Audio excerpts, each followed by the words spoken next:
Lord, everyone. Brother Roop here. We are in Acts chapter 7, verses 55 to 56. It's two verses where Stephen sees a vision of Jesus standing at the right hand of God. Standing at the right hand of God. And that upset a lot of people when he said that. Especially the Pharisees, who, as we'll see in the Gospels, if you ever read it, are the ones who had Jesus crucified. So the Pharisees kind of stood off during the start of the early church and didn't bother with the church because they thought it would just collapse on its own. The Sadducees gave him a hard time because he was preaching about the resurrection of Jesus Christ, and they didn't believe in the resurrection. Now the Pharisees are going to get involved because Stephen said he's seeing Jesus, the man they crucified, standing at the right hand of God, and that's blasphemy as far as they're concerned. And Sadducees, we saw they put people in jail, maybe beat them up a little bit, but the Pharisees, they're a whole different animal right there. Those cats are a little bit different. They kill people. Yeah, they just get rid of you.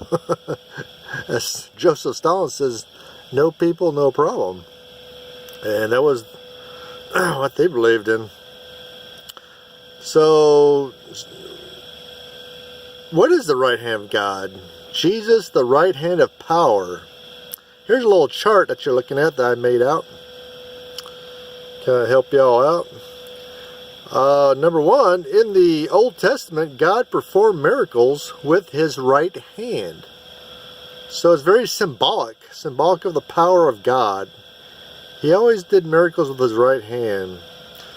The right hand of the Jews was the hand of power and authority. In Jewish customs and Jewish laws is the right power and authority. Number three, to be left-handed was considered a weakness. We see examples of that in Genesis chapter 48, verses 18 to 19. Book of Exodus chapter 15, verse 6.